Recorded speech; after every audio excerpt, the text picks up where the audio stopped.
Let's open up our Bible to Psalms 91 verse 1 all the way through 4. Loobin ng Diyos, magiging series po natin ang buong Psalms 91 chapter depending on our pace for today. Are you ready to receive the Word of God today? Kung matapos tayo hanggang verse 4, then tutuloy natin next week. Kung matapos natin buong chapter today, hindi na natin tutuloy, tapos na eh. Psalms 91 verse 1. He who dwells in the secret place of the Most High shall abide under the shadow of the Almighty. I will say of the Lord, He is my refuge and my fortress, my God, in Him I will trust.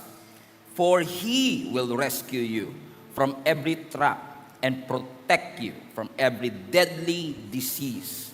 He will cover you with His feathers. He will shelter you with His wings, and His faithful promises are your armor and your protection. If you need the title, pinabagatan ko po ang mensaheng itong full coverage. Full coverage. And if you want a subtitle, ang topic na ito is all about trusting God in dangerous seasons of our lives.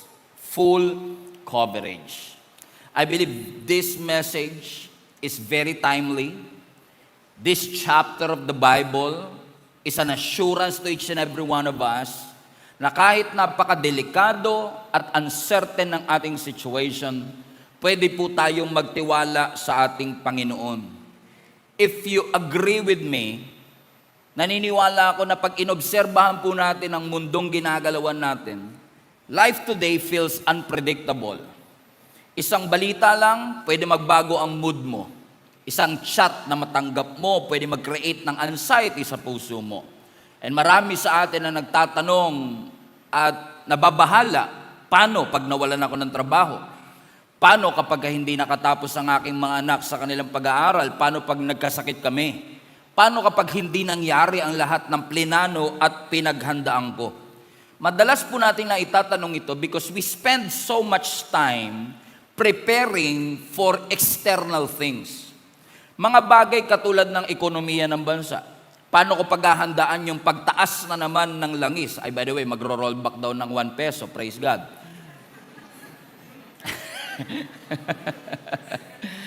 Paano ko paghahandaan ng ekonomiyang bumabagsak? Paano ko paghahandaan ng diesel na pataas ng pataas? Paano ko i-handle at i-manage ang opinion ng ibang tao patungkol sa akin? Paano ko paghahandaan ang kinabukasan? Hindi po masamang paghandaan ang kinabukasan, pero napansin niyo po ba that the more you control about these things, the more anxious you become.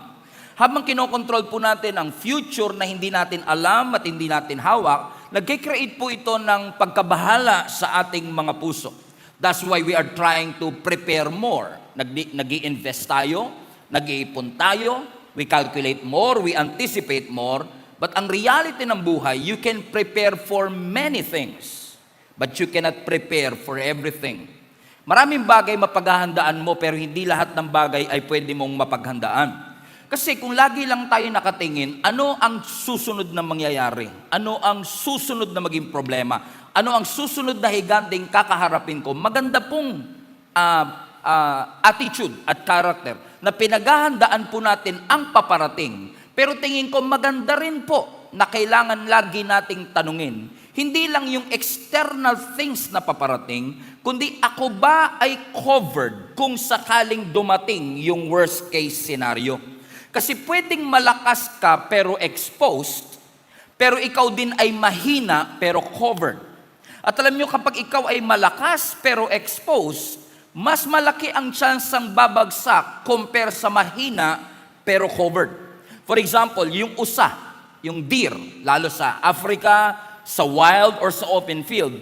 Ang mga usa po, pag nasa open field, kahit gano'n siya kabilis, kahit gano'n siya kalakas, kapag siya ay nakatayo sa isang exposed, patag na lugar, kahit gano'n siya kabilis, kahit gano'n siya kalakas, nagiging vulnerable siya sa attack ng mga predator.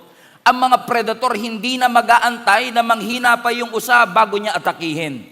Ang kailangan lang makita niyang isolated siya at exposed siya. Especially po ang generation na ating ginagalawan today. If you look at our generation today, generation na naabutan ko, generation na nakikita natin today, whether we admit it or not, we are drowning with information. Lunod na lunod po tayo sa information. We have high-tech security system. Halos lahat ng sulok ng Metro Manila may mga CCTV in our generation. And yet, high-tech ang ating mga security system, and yet many people are less covered. Many of us are exposed. Marami sa atin ang parang lantad na habang ang ekonomiya natin ay hindi stable, habang ang gobyerno natin ay hindi stable, ang conflict ay tumataas, ang threat ay parating ng parating, at ang opinyon ng mga tao ay pabago-bago kahit saan ka pumunta. Makikita mo at marirealize mo if you are old enough like me na hindi pala lahat ng bagay kaya kong kontrolin.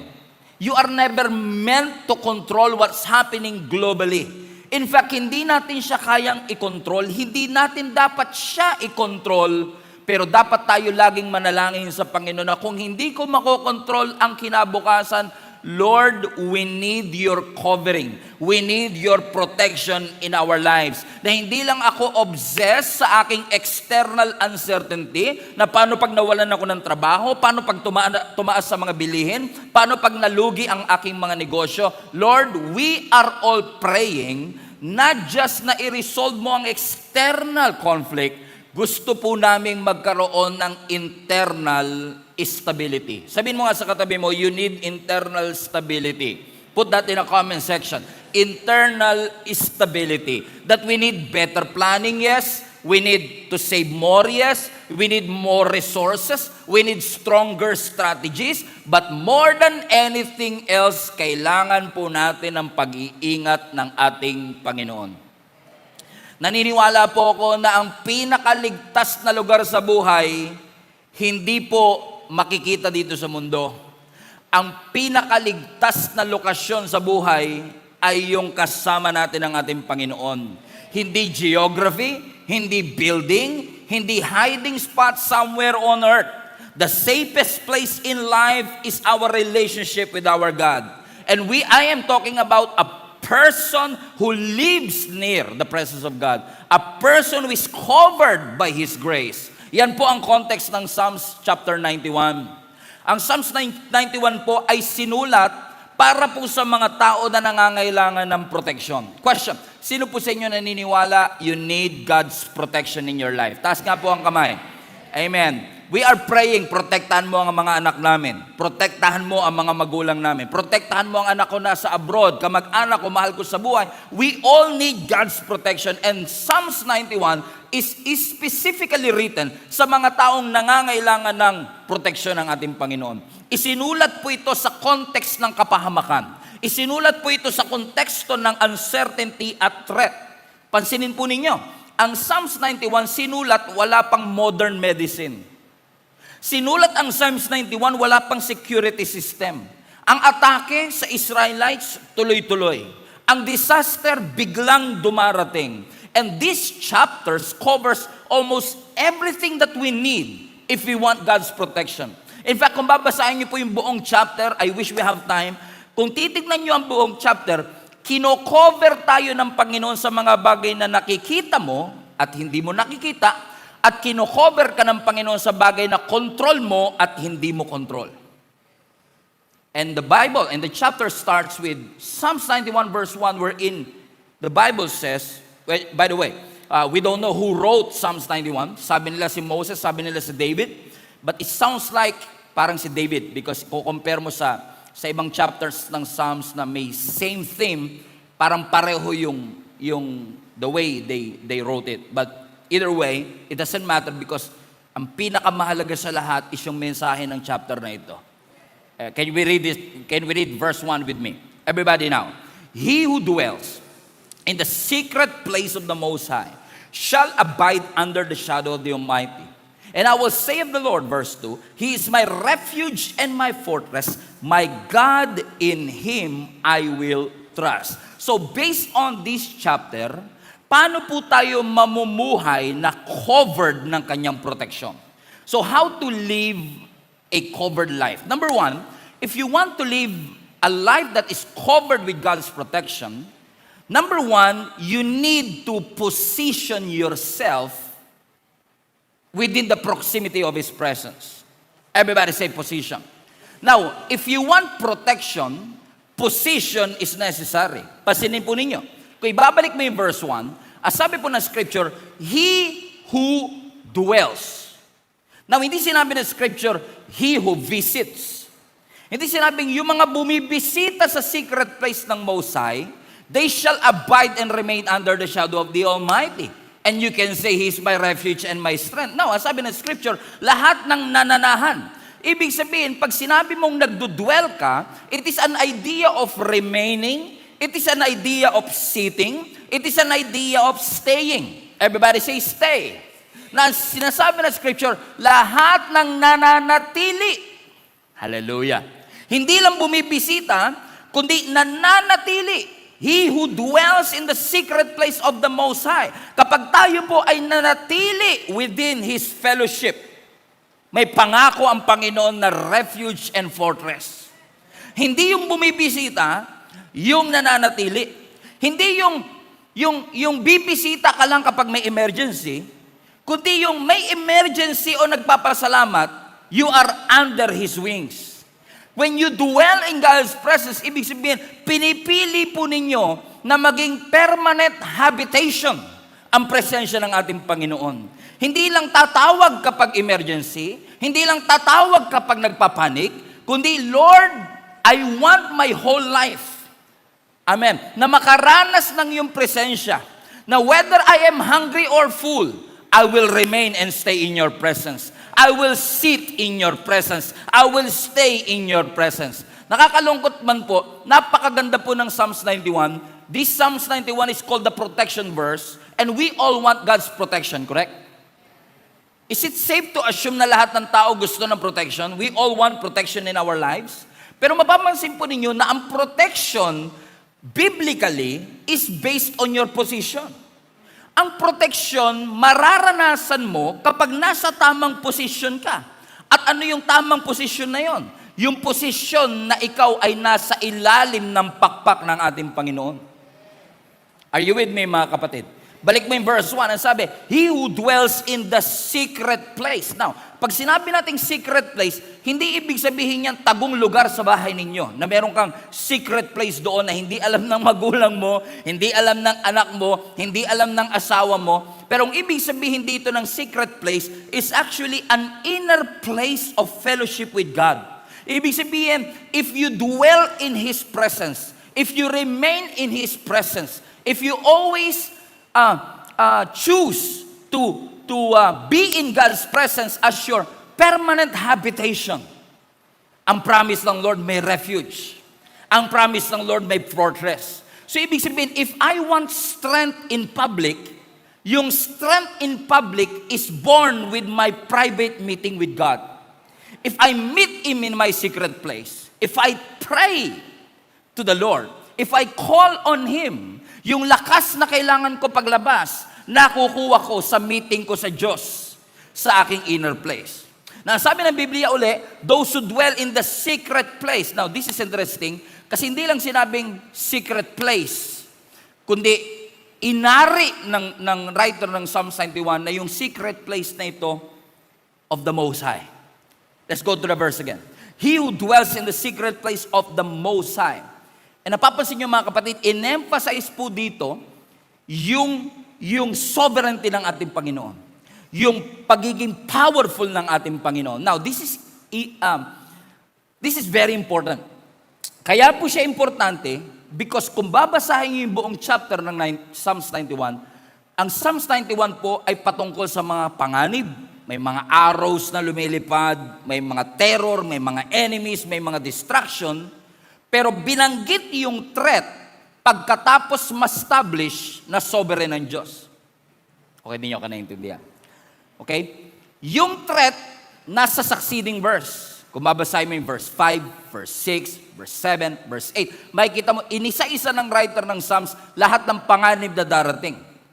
Pero napakagandang paalala na bago po binanggit ng writer ng Psalms 91 lahat ng panganib, in-establish muna niya sa verse 1 na ang Diyos natin powerful.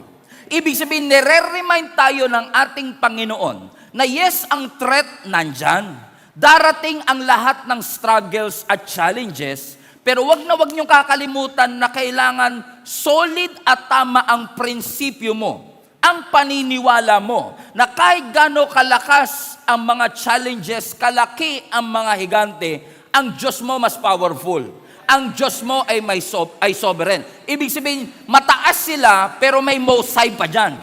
Okay, mataas sila pero laging higher ang Diyos. Malakas yan pero stronger lagi ang ating Panginoon. Ibig sabihin, sinasabi ng verse na ito, dapat kang manatili, pero napakaganda ng verse. Kasi hindi niya lang sinabing manatili ka kasama ang Diyos, kundi sinasabi ng verse, manatili ka kasama ang Diyos na mas malakas at mas malaki sa anumang threat na meron sa iyong buhay.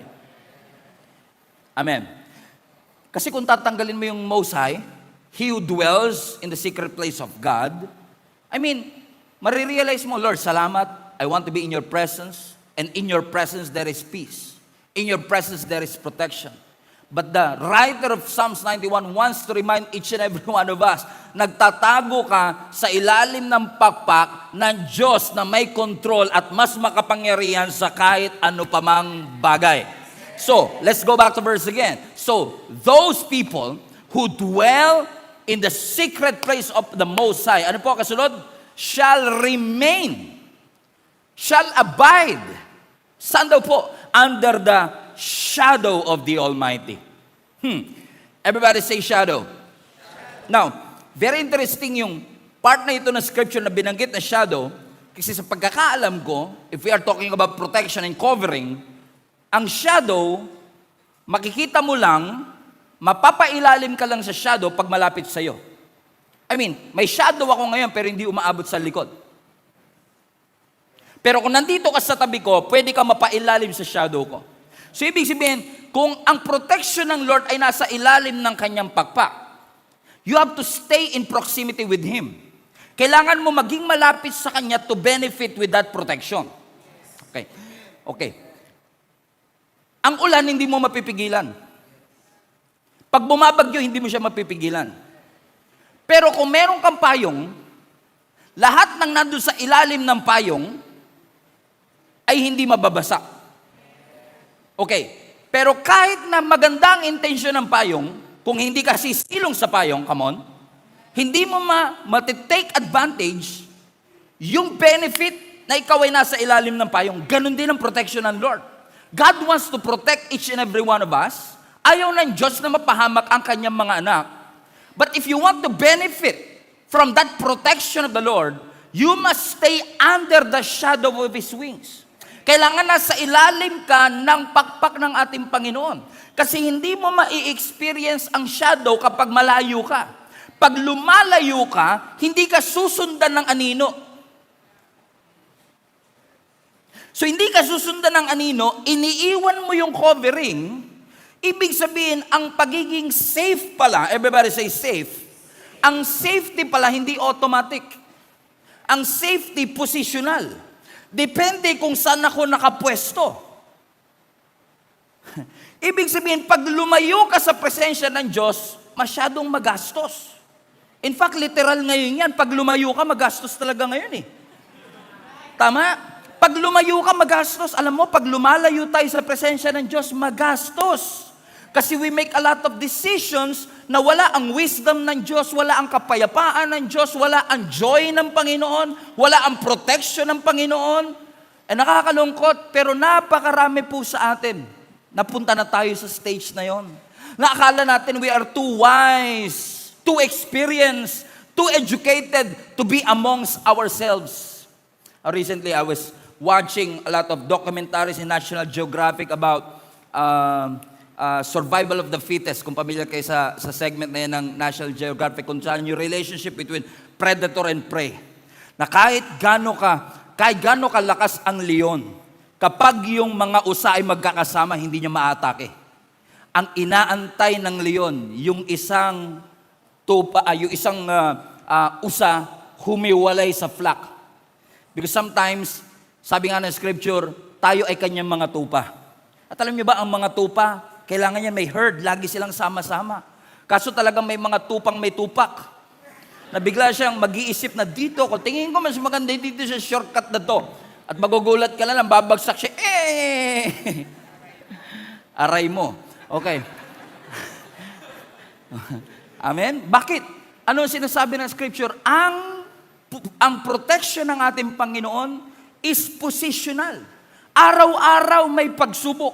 Araw-araw may problema. Pero ang sinasabi ng Scripture, lahat ng nananatili sa anino ng pagpak ng ating Panginoon, yun ang maliligtas. Yun ang makakaranas ng protection ng ating Panginoon. Now actually, pag tinignan niyo yung Bible, consistent yan. Mula sa unang Passover celebration. Remember? Di ba sa unang Passover celebration in Exodus chapter 12, ang sabi ng Scripture, inutusan ng Panginoon ang buong nation of Israel na pumatay ng tupa na kanilang kakainin at ang dugo nun ay papahid sa kanilang pintuan. Remember that? So ibig sabihin, lahat ng nasa loob ng bahay, covered. So depende, hindi sinabi na basta Israelites ligtas. Hindi, sinabi basta nasa loob, posisyon. Basta nasa loob ka, protected ka. So ang safety nasa posisyon. Noah, for example, Noah's Ark. 'Di ba? Ang sabi ng Scripture, the man is so wicked, God even regretted na nilikha niya ang tao. Kaya sabi ng Scripture, inatasan niya si Noe na maggawa ng malaking Titanic. Malaking barko. Ano sabi ng Biblia? Ilang taon niyang ginawa yung barko. Suddenly, no, dumating yung kinakatakutan ng lahat. Maraming taong dininiwala sa kanya, minak siya. Naman, bakit ka gagawa ng barko at sasabihin mo magkakaroon ng baha? Hindi pa umuulan ever nung time na yon. Hindi sila familiar sa ulan. Bago sa kanila yon. Hindi sasabihin nila magkakaroon ng bagyo, babahain ang buong mundo. Kaya ang tao hindi naniniwala. And dumating yung tamang panahon. No, nagkaroon ng matinding bagyo, umulan ng napakalakas, binaha hanggang sa pinakamataas na tuktok ng mundo. Ang sabi ng Biblia. Pero ang sabi ng Bible, lahat ng nasa loob ng barko, ligtas. So ang safety, nasa posisyon. When you position yourself under the shadow of His wings, inside that door, inside that ark, you will experience God's protection. So mahirap mag-expect ng protection kung wala ako sa tamang posisyon. Kasi alam nyo, sino sa inyo nagpe-pray kayo ng isang bagay sa Panginoon? Like nagpe-pray kayo ng bagong bahay, bagong kotse, breakthrough sa business, breakthrough sa family. Alam nyo, maraming tao nagpe-pray ng breakthrough and blessing, pero bihirang-bihira lang yung mga Christian na pinuposisyon nila sa kanilang sarili na tumanggap. Alam niyo, minsan may wisdom din sa mga nanay natin noon. Pagtanghali tayo nagigising, naalala niyo po ba yun? Pagtanghali tayo nagigising, sasabihin, nako, nagpaulan ang Diyos ng grasya. Hindi ka nakasalo kasi tulog ka. Ibig sabihin, yung grasya tumulo na pala, pero dahil wala ka sa posisyon, come on, hindi mo natanggap. Kahit na pray tayo ng pray sa miracle, pray tayo ng pray sa breakthrough, kung wala tayo sa position to receive it, we don't have the wisdom, amen, to handle the blessing that God will entrust us, sayang lahat. So ibig sabihin, you have to position yourself. And being in a position is a wisdom from the Lord, that we must dwell under the shadow of the wings of God. Amen. Sabi mo nga sa katabi mo, huwag kang lalayo. Amen. Let's stay close sa presensya ng ating Panginoon. Ano sabi ng Psalms 57 verse 1? Have mercy on me, my God, have mercy on me. For in you, in God, I will take refuge, and I will take refuge, everybody, in the shadow of your wings until the disaster has passed. Which will lead me to my second point, how to live a fully covered life. Number one, you have to be in position. Number two, you have to have a confession. Ano sabi ng verse 2? Okay, let's go to verse 1 muna para may context tayo. Verse 1 please. He who dwells in the secret place of the Most High shall abide under the shadow of the Almighty. Verse 2. And I will say of the Lord. Everybody say. So papansinin nyo, yung point number 1, you have to stay. Point number 2, you have to say. So yung point number 1 is all about your position. Point number 2 is about what you proclaim, proclamation. So very important na tama ang posisyon natin, pero dapat importante rin na tama ang ating confession.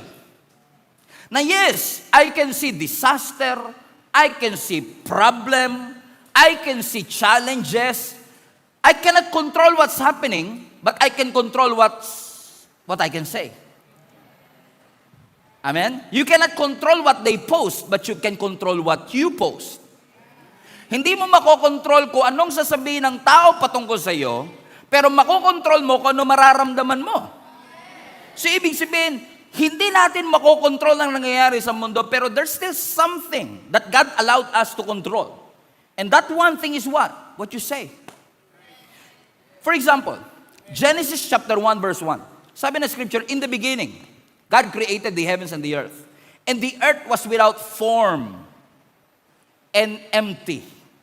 And darkness filled the earth. Imagine niyo ang mundo daw, walang form, empty, and darkness. Without form, empty, darkness. Without form, empty. Parang wallet mo, no? Without form, empty, darkness. Sabi ng Biblia, and the earth was without form, empty. Parang wallet mo, without form, empty. And then, God said, let there be light. Wait a second, wala pang light noon. Puro darkness nga eh. But God apparently did not say what He sees. Ang sinabi niya, anong gusto niyang makita. So nakita ko dilim, pero dahil gusto ko makakita ng liwanag, let there be light. Because confession is very important. Amen. Ang sabi ng scripture, he who dwells in the secret place of the Almighty God shall abide under the shadow of His wings. And I will say of the Lord, Lord, ang daming pagsubok. Lord, ang hirap ng buhay. Hindi, ang sabi niya, I will say, He is my refuge. He is my strength. Ibig sabihin, hindi niya dinideny ang sitwasyon, pero ina-acknowledge niya na mahirap ang sitwasyon, pero covered ako. Meron akong Diyos na refuge ko. Meron akong Diyos na strength ko. So, ibig sabihin, hindi yung bibig mo nagkikreate ng proteksyon. Hindi yung sinasabi mo ang naglalagay ng proteksyon, pero inaangkla mo yung puso mo sa katotohanan na hindi ko makokontrol ang nangyayari sa buhay, pero may Diyos na nangako sa akin that He is my refuge and He is my strength. Ibig sabihin, I have to have my faith in the Lord. Nananampalataya ako. Sino sa inyo nananampalataya magkakaroon ng breakthrough ang inyong buhay? Pero alam niyo po ba na ang faith verbal muna bago maging visible? Hindi siya magiging visible hanggat hindi kino-confess ng bibig mo. You have to confess it. It's not manifesting, by the way. Iba ang manifesting sa faith. Amen? Kasi ang manifesting, walang pinangahawakang pangako at authority mula sa Diyos. Pero ang faith, hindi mo lang sinasabing, yayaman ako. Yayaman ako. Yayaman ako. Hindi. Saan ang basis? And we call that manifesting. Pero alam niyo, ang faith may anchor siya. Na pinangahawakan mo at ini-enforce mo ang kalooban ng Diyos. For example, may sakit ka. Sabi ng doktor sa'yo, stage 3 cancer. Hindi mo naman pwede sabihin, wala akong sakit, wala akong sakit, wala akong sakit. And we call that faith. That's not faith. That's lying. Nagsisinungaling ka kasi may sakit ka eh. Hindi faith yun. Ang faith, hindi ka nagsisinungaling sa tunay mong sitwasyon. Ang faith, kino-confess mo yung anong gusto mo makita. Amen? So hindi ko sinasabing wala akong sakit, pero sinasabi ko, I am healed in Jesus' name. Eh hindi ka naman magaling ah. Lying din yun ah. Hindi, that's faith. Why? Because you are enforcing the will of God now. Ano ibig sabihin ng enforce? Pinapatupad mo yung kalooban ng Diyos sa iyong katawan. Kaya nga di ba yung mga sa kalsada may tinatawag na traffic enforcer. Enforce sila, nag-i-enforce, enforcer. Ano ibig sabihin? May batas ang Pilipinas, sila nag-i-enforce, sila nagpapatupad. Kasi pag walang traffic enforcer, kung ano-ano ginagawa natin, di tayo nag-helmet, sabihin natin, dyan lang ako.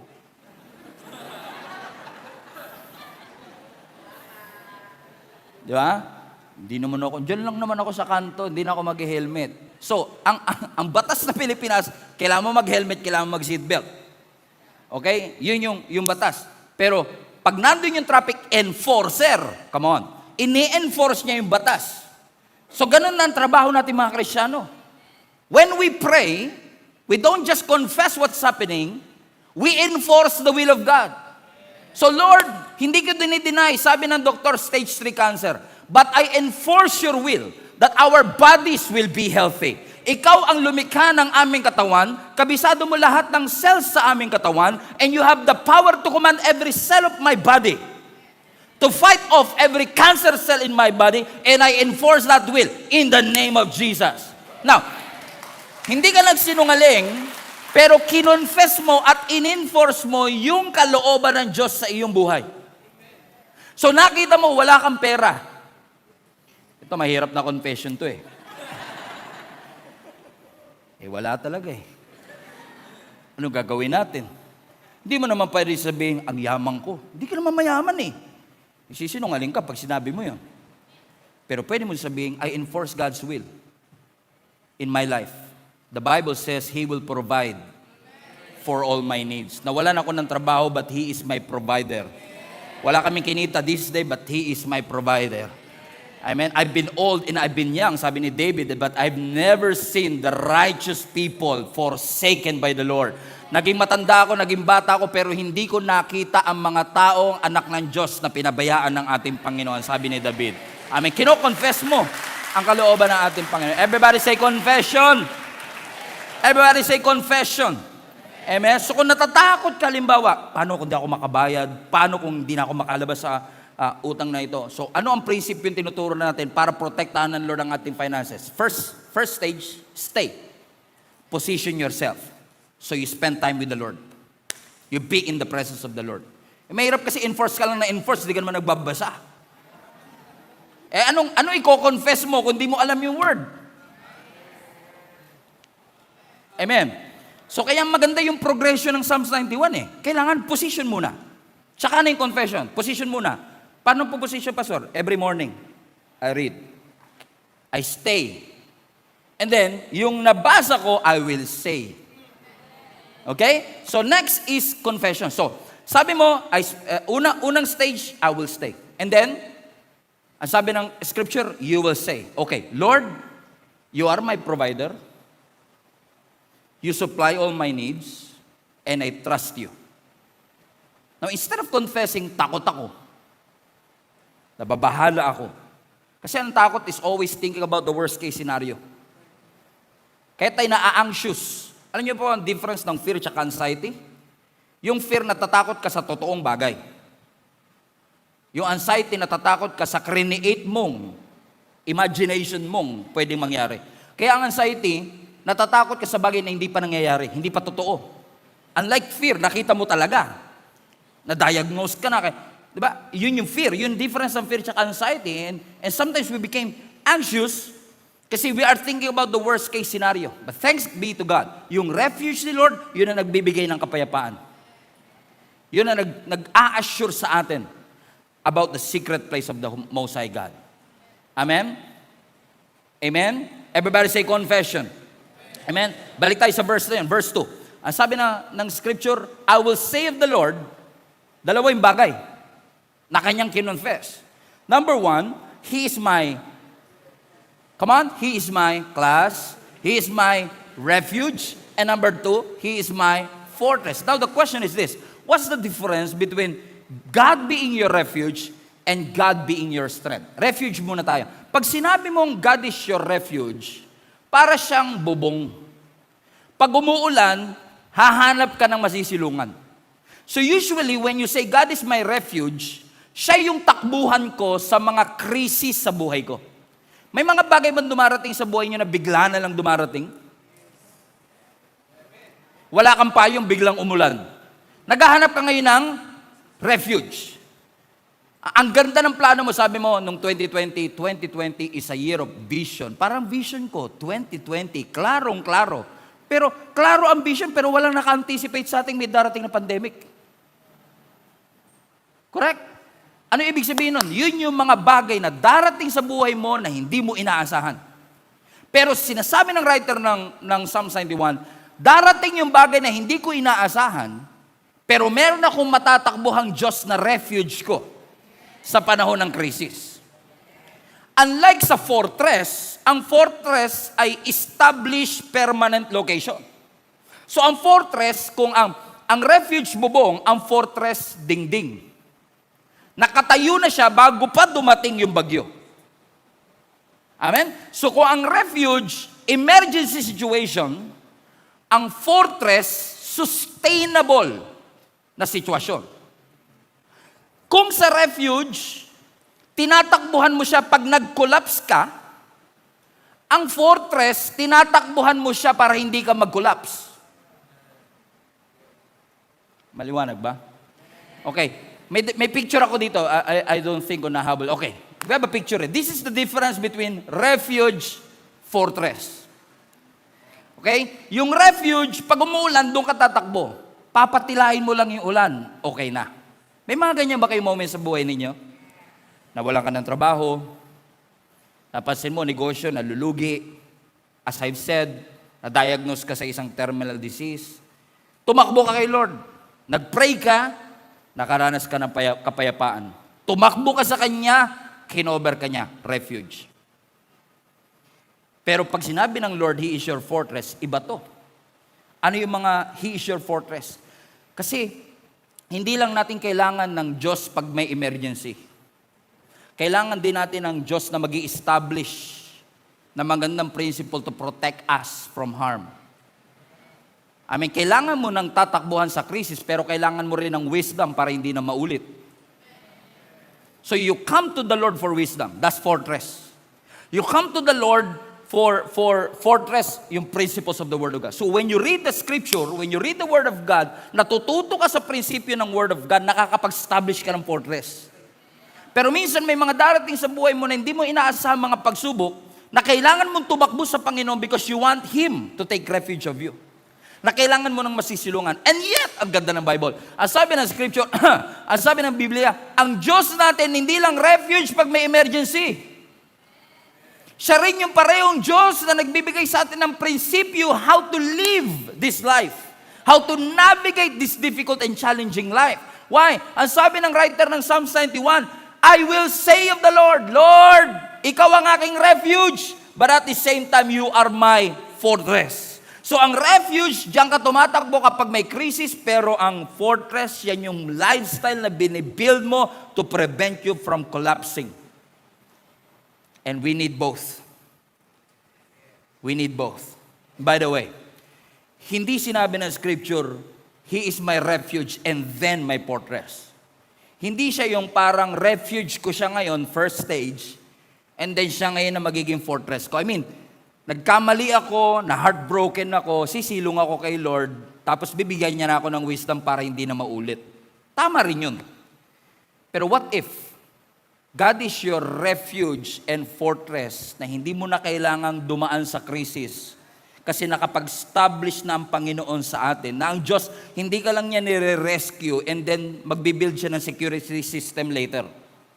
Now, what if ang Diyos natin nire-rescue ka niya sa paglalagay niya sa iyo sa tamang fortress? Na hindi na kailangang mangyari yung refuge dahil ang Diyos na ang iyong fortress.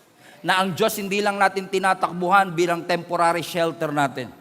Na ang Diyos takbuhan natin bilang ating permanent protection, permanent security. Because in God's presence, kapag ikaw ay nasa loob ng presensya ng Panginoon at ikaw ay nasa ilalim ng pakpak ng ating Panginoon, let me tell you this, walang authority ang bagyo sa ilalim ng pakpak ng ating Panginoon. Walang kapangyarihan ng bagyo sa ilalim ng pakpak ng ating Panginoon. Why? You are fully covered by His presence. Hindi half covered, fully covered by His presence. At katulad ng signal, the more closer you are to the satellite, mas malakas ang signal, mas fully covered. Come on now. Grabe, ganito lang talaga ako. Corny lang talaga. Amen. Everybody say covered. Amen. So ano ang secret to live a fully covered life? Number 1, you have to be in position. Number 2, you have to have the confession. And then number 3 will come. You will experience, number 3, God's protection. Amen. Now you will experience God's protection. Now the question is this, protection from what? And this is interesting. Comprehensive, Psalms 91, verse 3. Okay, let's go to verse 2 para may context tayo. And I will say of the Lord, He is my refuge. Here's my fortress. My God, in Him I will trust. Verse 3. Everybody read. I-confess ninyo. For He will rescue you from every trap and protect you from deadly disease. He will cover you, verse 4, with His feathers. He will shelter you with His wings. His faithful promise are your armor and your protection. Balik mo yung verse 3. I love that part. Ang sabi ng scripture, God will protect us from deadly diseases. Meaning, pinoprotektahan tayo ng Diyos sa mga bagay na hindi na natin kaya i-control. At yung bagay na hindi mo kaya i-control are things that is beyond planning. The things that are beyond prediction. Hindi mo na predict, hindi mo na plano. And as sabi ng scripture, when you are under His wings, you are protected, fully covered. Even sa mga bagay na hindi mo pinipredict na mangyayari. Amen?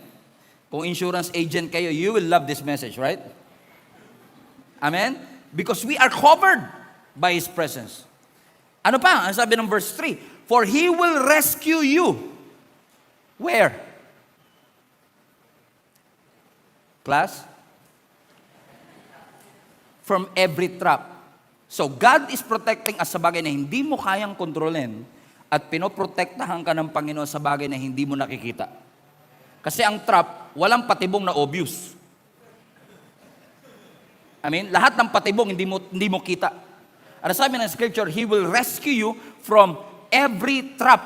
How many of you are grateful na hindi ka lang pinoprotektahan ng Lord sa mga bagay na hindi mo kayang kontrolin, kundi pinoprotektahan ka ng Panginoon sa mga bagay na hindi mo na nakita. Hindi lang, sino sa inyo grateful ang Diyos, pinoprotektahan ka sa bagyo? Eh, ang bagyo maingay, pero ang patibong tahimik. Ang salamat sa Panginoon, ang Diyos ko, hindi lang ako iniingatan kapag may bagyo. Iniingatan din ako ng Panginoon sa mga bagay na hindi ko nakikita. Sa posibleng maling desisyon na gagawin ko, maling business partner, maling kontrata, may hidden agenda, mga temptation na sabi nila, wala naman kaming gagawing masama. Pero tukso pala, subtle temptation, protection from what is attacking you, and protection from what is attracting you.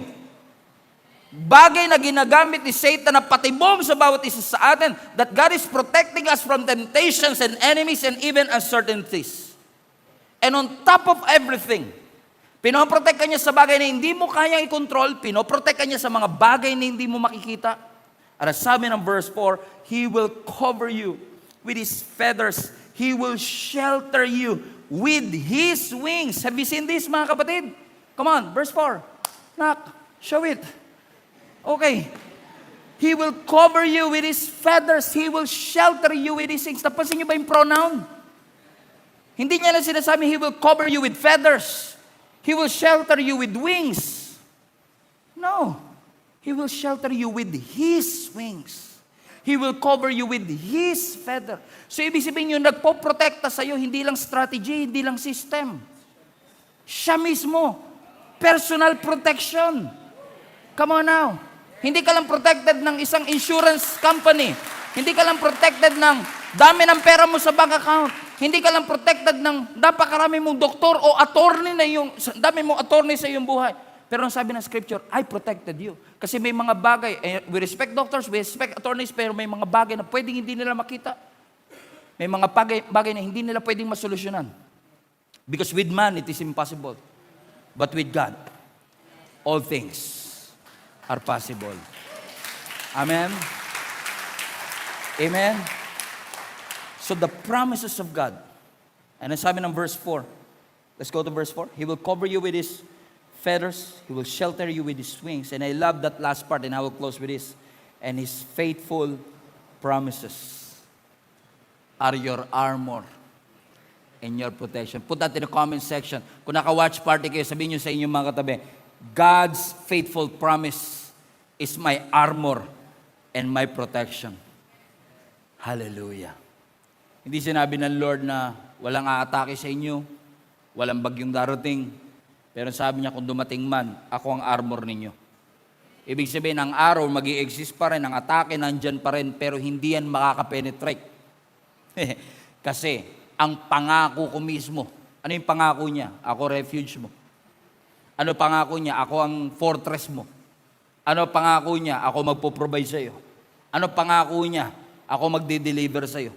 At yung pangako na yun, na pinangahawakan mo sa iyong puso, yun ang magpoprotekta sa iyo sa lahat ng atake ng kaaway para hindi makapenetrate sa ating mga puso. Hindi tinatanggal ng pangako ng Diyos ang mga laban sa ating buhay, pero yung pangako ng Lord ang nagsisilbing armor o protection ng ating mga puso sa gitna ng mga bagyong ating pinagdadaanan. Sabi ngayon ng Isaiah 54, this is my last verse. Ang sabi ng Biblia, no weapon formed against you shall prosper. Ulitin ko. Hindi ako magaling sa English. Pero yung formed, past tense na yun. So hindi sinabi ng Lord hindi makakaporma. Pero sabi niya, kahit nakaporma na, no weapon na nakaporma sa inyo shall prosper. So hindi niya sinasabing walang araw na darating, walang problemang darating, pero sinabi niya kahit dumating, it will not prosper. It will not penetrate, and every tongue which rises against you in judgment, no weapon formed against you. Amen? You shall condemn. This is the heritage of the servants of the Lord, and their righteousness is from me, says the Lord. Ano ibig sabihin? God will not always stop the weapon from forming. But the Bible says, He will stop it from succeeding. Makakaporma, pero hindi magtatagumpay. Akala ko noon, pag sinasabi mong protektado ka ng Panginoon, yung hindi ka dadanas sa pagsubok kasi protected ka. So ibig sabihin, ang definition ko ng protection, protection is the absence of attack. But no. I've realized that protection is not the absence of attack. Protection is the failure of attack. Hindi siya nagtagumpay. Why? I'm covered. Amen? Wala akong physical na armor. Wala akong physical na defense. Wala akong physical na refuge. Wala akong physical na fortress. But every time I feast at His Word, every time I read His Word, every time I stay in His presence and dwell and sit and read His Word, yung mga salita na yun, nagpo-form ng armor sa aking katawan. Every time I face challenges, every time we face uncertainty, every time we face giants or Jericho walls in our lives, those words that we've read and memorized, those words that we put in our hearts, yun ang nagsisilbing protection natin. Kaya mapapansin nyo, parehong dumaan dalawang tao, parehong dumaan sa pagsubok. Pareho ang pagsubok. Yung isa nakatayo, yung isa collapse. Why? Yung isa covered. Yung isa exposed. Yung isa, may words na kino-quote. Yung isa, sa panahon ng emergency, walang matakbuhan. But when you stay in God's presence, hindi mo malalaman kung anong darating bukas. Sabi nila, tapos na raw ang gera. Sabi nila, bababa na raw ang gasolina. Sabi rin nila yun last time . Pero nagkamali sila. Sabi nila 2 weeks lang. Buwan na ngayon . Last week na nagpagas ako, ganito lang. Ngayon, grabe. Triple. So, even our government, hindi na ma-predict ang future. They can only speculate. Hindi mo sila masisisi. Kasi lagi na sila nakabase sa nakikita nila, naririnig nila, natatanggap nila. Pero tayo, bilang mga anak ng Diyos, pwede nating ilagak ang ating pananampalataya sa Diyos. At sabihin nating, Lord, yung ako mismo, hindi ko alam kung ano mangyayari, hindi ko control ng pangyayari, pero kilala kita. You are outside time and space. Nakalabas ka sa time namin. At dahil nakalabas ka sa time namin, hindi lang present nakikita mo. Kita mo na mangyayari bukas. Alam mo ang aking kataraan. Sa perspective ng Diyos, kita niya ang past, present, and future. At minsan, nagtatampo tayo sa Lord, na frustrate tayo sa Panginoon kasi ang hirap-hirap ng chapter 3. Pero sa perspective ng Panginoon, kita niya na yung chapter 10. Sa chapter 10, bumangon ka. Pero pag nasa chapter 3 ka, parang ang hirap-hirap bumangon. Parang pakiramdam mo, pinabayaan ka ng Diyos. Pakiramdam mo, walang protection at pag-iingat ang Panginoon. Pero since God is outside time and space, what you're seeing right now is so difficult. But whatever it is that you are struggling right now is nothing compared to the glory that awaits you. Amen. In the future. Because He has a plan for your life and He sees the future of your life. Ano sinasabi ng Panginoon? Anak, if you stay under the shadow of my wings, you are fully covered. Hindi mo man alam, hindi mo man nakikita, hindi mo man control, hindi mo man mapipredict. But since you are serving a God who is more than enough, and He is sovereign, and He is in control, you can always say, God is my refuge. God is my strength. He's the very present help in times of my trouble. So the greatest safety in life cannot be found in money, education, or control. The greatest safety in life is found under the shadow of the Almighty God. Be in God's presence. Cling to Him. Kumapit ka sa Diyos. Tumakbo ka sa Panginoon. And I will tell you, magkakaroon ka ng kapayapaan na never mo in-expect na magkakaroon ka sa iyong puso. I know how it feels. Kung kayo po ay siguro nanay o tatay, nag-aalala kayo para sa inyong mga anak. Kung kayo po ay breadwinner ng pamilya, nag-aalala kayo sa inyong mga pamilya at inyong mga anak. Pero kahit anong mukbok naman natin, wala tayong magagawa. Pero pwede natin magawa. Lumapit tayo sa Panginoon. Sabihin natin, Lord, Ikaw ang aming tagapagligtas. Ikaw ang aming tanggulan. Ikaw ang aming fortress. And in You, we trust ourselves. Kahit lumakas ang mga